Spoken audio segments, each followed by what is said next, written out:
Have you ever set a goal and reached it? How about not reached it? That's okay. But what if you could increase the likelihood that you'd succeed at reaching a goal? Let's find out. Welcome to the Empowerful Girls podcast that helps you grow curiosity, compassion, and confidence. This is 10 for teens and tweens. I'm Stephanie Valdez. In each episode, I'll give you girls tools that will empower you to know you can take on the world. Hello, girls. Welcome to episode 6 of 10 for teens and tweens. I'm Stephanie Valdez from Empowerful Girls, and I appreciate you joining me. I hope you girls had a wonderful time celebrating holidays with your family. Hopefully, having a few days off school and schedules have given you a chance to slow down and reflect on the past year. I think we were all ready to say goodbye to 2020 and put it behind us.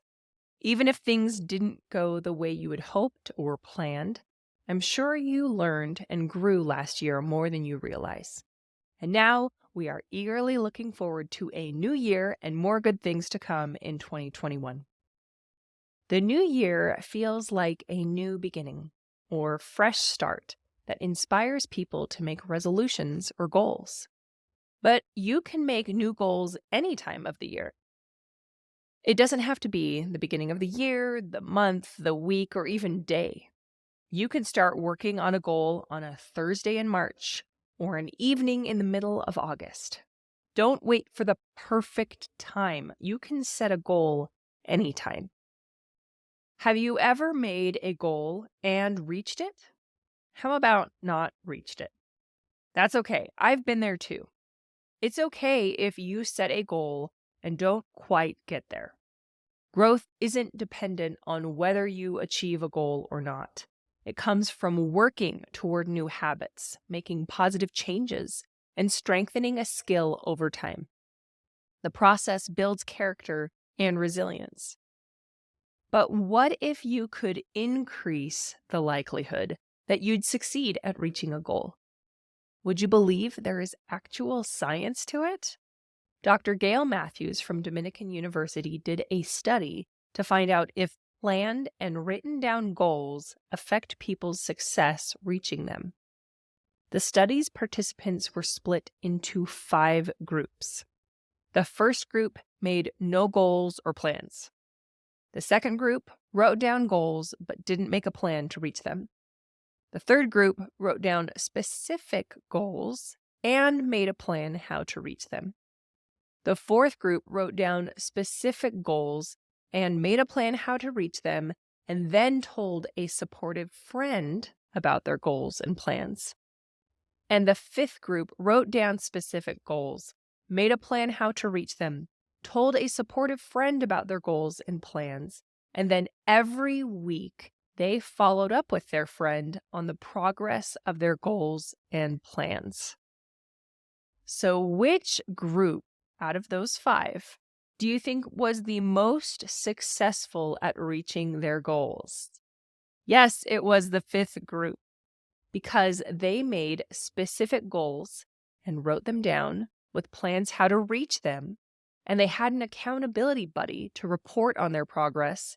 The 5th group accomplished significantly more than all the other groups. So what can you take away from this example? Writing down your goals, making a plan how to reach them, and having someone to cheer you on and keep you on track makes you more likely to succeed at reaching a goal. So let's talk about some tools to help you succeed. First, set SMART goals, S-M-A-R-T. S is for specific. You want detailed and clear goals, not generic and vague. Not, I'm going to draw something or I'm going to run somewhere. M is for measurable. You want trackable progress on your goal. So not, I will draw a lot or I will run more. A is for attainable. You want realistic goals, not too easy, not too hard. Not, I want to draw the Sistine Chapel, or I want to run 50 marathons, but also not something that requires 0 effort. R is for relevant. It's important to you. It's not, I'm going to draw because my mom said I have to, or I'm going to run because that's what popular kids do. All right? T is for timely. You want a finish or accomplish date. And you also need to be flexible. So it's not like, oh, sometime I'll draw or I'll run eventually. So now you know what not to do. Here are SMART goals for those examples. I'm going to learn to draw my favorite animal before my birthday as a gift to myself. Or, I will work up to running a mile without stopping by spring break because I can challenge myself to try something new. Next tools like Dr. Gail Matthews' experiment, you need to write your goal down. Make a plan for how to accomplish it and break it down into steps to get there. Also, tell an accountability buddy. Find someone who will root for your success and help you stay focused. A parent, a relative, or a supportive friend. And last tools, prepare for obstacles. You may need to adjust your goal plan or your timeline. Be kind and flexible with yourself. And if you don't quite reach your goal, recognize the progress you made and set a new goal. Also, reward yourself. When you reach your goal, celebrate. Pat yourself on the back and share your good news with your accountability buddy. Throw yourself a dance party in your room. You did it. So I've got a personal story about setting goals, setbacks, and rewards. Many years ago, I planned to hike a big mountain with my husband. And the week before our hike, I prepared by going on long walks and double-checking that I had the gear I'd need for the trek. The day arrived, and we set out on our hike. But it was much harder than I anticipated, and I wasn't able to reach the top of the mountain. I was disappointed it didn't work out the way I'd planned.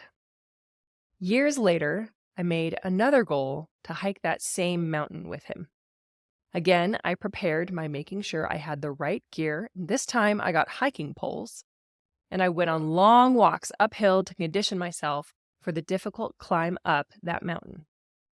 The day arrived, and we set out on our hike. It was hard. And once I made it past the point I'd stopped at the last time, there were new obstacles to overcome. But I persevered, and I made it to the top. The view was spectacular, and I felt very proud of myself for accomplishing my goal. I knew I could do it, and I'm glad I challenged myself to do hard things. Take some time to make some goals with these tools. Set SMART goals, S-M-A-R-T. Write down your goal with a plan. Tell an accountability buddy. Prepare for obstacles. And reward yourself. Girls, if you set your mind to it, I know you can crush your goals. You are capable of accomplishing amazing things. I mean it. To help you set your goals, I created a SMART goals poster, kind of worksheet really, for you to print out, personalize, and post on your wall, where you'll see it, remember it, practice it, and believe it. That's the important part. I will link that file in the show notes post for this podcast episode number 6 on the website empowerfulgirls.com. That's spelled EMPOWERFULGIRLS.com.